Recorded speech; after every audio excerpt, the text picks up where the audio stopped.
People often said that Jack Boyle was the most boring man in the world. Jack didn't know why people thought he was so boring. Jack thought he was quite interesting.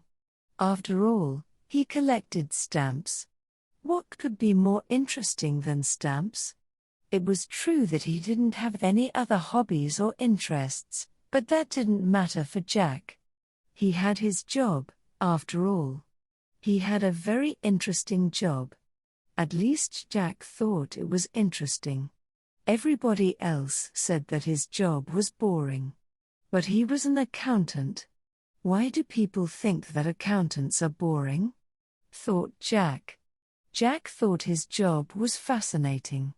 Every day, he went to his office, switched on his computer, and spent 7.5 hours looking at spreadsheets and moving numbers around on them. What could be more interesting than that? But Jack was unhappy. He was unhappy because people thought he was boring. He didn't want to be boring. He wanted people to think that he was a very interesting person. He tried to talk to people about his stamp collection. But every time he talked about his stamp collection, he saw that people were bored. Because people were bored when he talked about his stamp collection, he talked about his job instead. He thought people would be very interested when he talked about his job, but no. People thought his job was even more boring than his stamp collection. Sometimes, people even went to sleep when he talked to them. Jack thought about how to make himself more interesting. He decided that he needed to be famous for something. He thought about his stamp collection and decided that perhaps his stamp collection could make him famous. Perhaps he had the biggest stamp collection in the world, or perhaps he had a very valuable stamp. Yes, this was it, he decided. He wrote a letter to a local newspaper and asked them if they wanted to come and write an article about a local man with the biggest stamp collection in the world. The local newspaper wrote a letter back to Jack telling him that actually the Queen of England had the biggest stamp collection in the world. Jack was very sad to learn this, but wrote back to the newspaper telling them that he thought he had the most valuable stamp in the world. The newspaper wrote back to him telling him that the most valuable stamp in the world cost $2,240,000, and asking him if he was sure that he had it. Jack wasn't sure that he had it. In fact, he was sure that he didn't have it. Perhaps his whole collection was very valuable, though. Is it worth $10 million? Asked the man from the newspaper on the telephone when Jack called him. No, I don't think so. Forget it then, said the man from the newspaper. Jack thought about other things to make himself famous. Perhaps he could be the best accountant in the world. Yes, this was it, he decided. He told a friend that he was the best accountant in the world. How do you know? Asked his friend. Well, thought Jack, I have a good job, I like it. It's very interesting. Spreadsheets. Numbers. Taxes. Finance. He saw his friend going to sleep. He thought. Perhaps I'm not the best or the most interesting accountant in the world. Listen, Jack, said his friend when he woke up again. Perhaps you don't have the biggest or the most valuable stamp collection in the world. Perhaps you aren't the best or the most interesting accountant in the world. But there is one thing, Jack, you are probably the most boring man in the world. Yes. Of course. This was it. Jack could be famous because he was the most boring man in the world. Now he saw that his friends were right. He phoned the newspaper again. Hello, he said. Would you like to do an interview with the most boring man in the world? The most boring man in the world? Said the man from the newspaper. Now that's interesting. Next week there was a big article in the newspaper. The most boring man in the world. There was a picture of Jack in his office. There was a picture of Jack with his stamp collection. There was an interview with Jack and interviews with his friends. His friends said they went to sleep when Jack talked about his job or his stamp collection. The next day the BBC and CNN called Jack. They wanted stories about the most boring man in the world. The most boring man in the world, they said. That's so interesting. And so, finally, Jack Boyle became the official most boring man in the world. You won't find his name in the Guinness Book of Records, because they said that it was impossible to decide exactly how boring somebody is, but it was no problem for Jack. Now he was famous, now he was so boring that he was interesting. Mr. Harris and the Night Train. Mr. Harris liked trains. He was afraid of aeroplanes, and didn't like buses. But trains, they were big and noisy and exciting. When he was a boy of 10, he liked trains. Now he was a man of 50, and he still liked trains. So he was a happy man on the night of the 14th of September. He was on the night train from Helsinki to Oulu in Finland, and he had 10 hours in front of him. I've got a book and my newspaper, he thought. And there's a good restaurant on the train. And then I've got 2 weeks holiday with my Finnish friends in Oulu. There weren't many people on the train, and nobody came into Mr. Harris's carriage. He was happy about that. Most people on the train slept through the night, but Mr. Harris liked to look out of the window, and to read and think.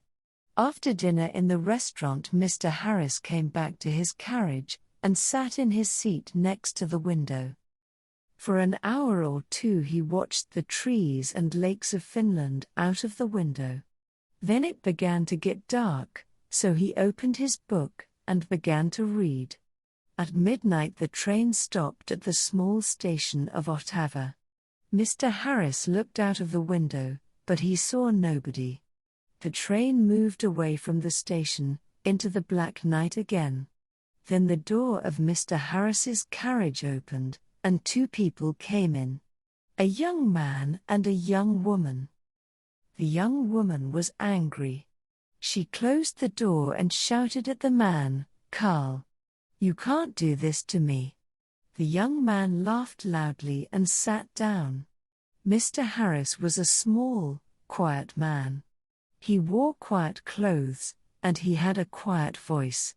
He did not like noisy people and loud voices. So he was not pleased. Young people are always noisy, he thought.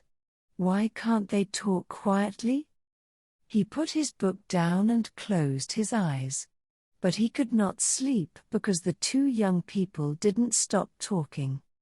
The young woman sat down and said in a quieter voice, "Carl, you're my brother and I love you, but please listen to me. You can't take my diamond necklace. Give it back to me now. Please." Carl smiled. "No, Elena," he said. "I'm going back to Russia soon, and I'm taking your diamonds with me." He took off his hat and put it on the seat. "Elena, listen. You have a rich husband, but I have no money. I have nothing. How can I live without money? You can't give me money, so I need your diamonds, little sister." Mr. Harris looked at the young woman. She was small, with black hair and dark eyes. Her face was white and afraid. Mr. Harris began to feel sorry for Elena. She and her brother didn't look at him once. "Can't they see me?" he thought. "Carl," Elena said. Her voice was very quiet now, and Mr. Harris listened carefully. "You came to dinner at our house tonight, and you went to my room and took my diamond necklace. How could you do that to me? My husband gave the diamonds to me. They were his mother's diamonds before that. He's going to be very, very angry, and I'm afraid of him. Her brother laughed. He put his hand in his pocket, then took it out again and opened it slowly. The diamond necklace in his hand was very beautiful. Mr. Harris stared at it. For a minute or two nobody moved and it was quiet in the carriage. There was only the noise of the train, and it went quickly on through the dark, cold night. Mr. Harris opened his book again, but he didn't read it. He watched Carl's face, with its hungry eyes and its cold smile. "What beautiful, beautiful diamonds," Carl said. "I can get a lot of money for these." "Give them back to me, Carl," Elena whispered. "My husband's going to kill me. You're my brother. Please help me. Please." Carl laughed again, and Mr. Harris wanted to hit him. "Go home, little sister," Carl said. "I'm not going to give the diamonds back to you. Go home to your angry husband." Suddenly there was a knife in the young woman's hand. A long, bright knife. Mr. Harris watched with his mouth open. He couldn't speak or move. "Give the diamonds back to me," Elena cried, "or I'm going to kill you." Her hand on the knife was white. Carl laughed and laughed. "What a sister," he said. "What a kind, sweet sister. No, they're my diamonds now. Put your knife away, little sister." But the knife in the white hand moved quickly, up, then down. There was a long, terrible cry, and Carl's body fell slowly onto the seat. The color of the seat began to change to red, and the diamond necklace fell from Carl's hand onto the floor. Elena's face was white. "Oh no," she whispered. "Carl, come back. Come back. I didn't want to kill you." But Carl didn't answer, and the red blood ran slowly over the floor. Elena put her head in her hands, and again in the carriage there was a long, terrible cry. Mr. Harris's face was white too. He opened his mouth, but he couldn't speak. He stood up, and carefully moved to the door. The young woman was quiet now. She didn't move or look up at Mr. Harris. In the corridor, Mr. Harris ran. The guard was at the back of the train and Mr. Harris got there in half a minute. "Quickly," Mr. Harris said. "Come quickly. An accident. A young woman. Oh dear. Her brother is dead." The guard ran with Mr. Harris back to the carriage. Mr. Harris opened the door and they went inside. There was no dead body of a young man. There was no young woman. No blood, no knife, no diamond necklace. Only Mr. Harris's bags and his hat and coat. The guard looked at Mr. Harris, and Mr. Harris looked at him. "But," Mr. Harris began. "But they were here. I saw them. The young woman. She had a knife and she killed her brother." "A knife, you say?" the guard asked. "Yes," Mr. Harris said quickly. "A long knife, and her brother took her diamonds, so she..." "Ah. Diamonds," the guard said. "Was the young woman's name Elena?" he asked. "Yes, it was," Mr. Harris said. "How do you know that? Do you know her?" "Yes, and no," the guard said slowly. He thought for a minute, then looked at Mr. Harris. "Elena di Saronethli," he said. "She had dark eyes and black hair. Very beautiful. She was half Italian, half Finnish. Her brother was a half-brother. They had the same father, but his mother was Russian, I think." "Was? Had?" Mr. Harris stared at the guard. "But she..." Elena. She's alive. And where is she? Oh no, said the guard. Elena di Saronethli died about 80 years ago. After she killed her brother with a knife, she jumped off the train, and died at once. It was near here, I think. He looked out of the window, into the night. Mr. Harris's face was very white again. 80 years ago. He whispered. What are you saying? Were she and her brother? But I saw them. Yes, that's right, the guard said. You saw them, but they're not alive. They're ghosts. They often come on the night train at this time in September. I never see them, but somebody saw them last year. A man and his wife. They were very unhappy about it. But what can I do? I can't stop Elena and Carl coming on the train. The guard looked at Mr. Harris's white face. You need a drink, he said. Come and have a vodka with me. Mr. Harris didn't usually drink vodka, but he felt afraid. When he closed his eyes, he could see again Elena's long knife and could hear her terrible cry. So he went with the guard to the back of the train. After the vodka, Mr. Harris felt better. He didn't want to sleep, and the guard was happy to talk. So Mr. Harris stayed with the guard and didn't go back to his carriage. Yes, the guard said, it's a famous story. I don't remember it all. It happened a long time ago, of course. Elena's father was a famous man here in Finland. He was very rich once, but he had 3 or 4 wives and about 8 children. And he liked the good things of life. So there wasn't much money for the children.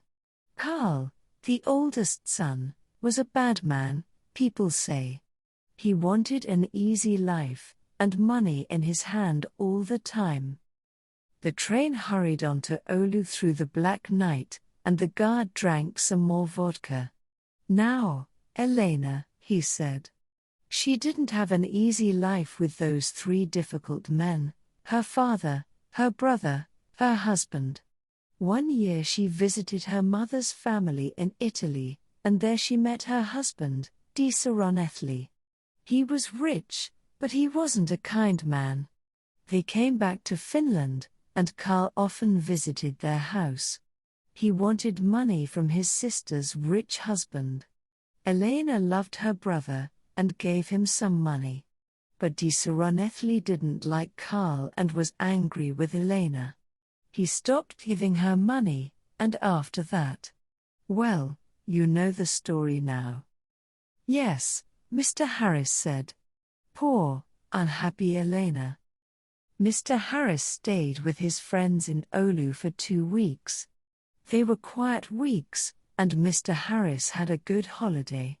But he took the bus back to Helsinki. The bus was slow, and there were a lot of people on it, but Mr. Harris was very happy. He didn't want to take the night train across Finland again.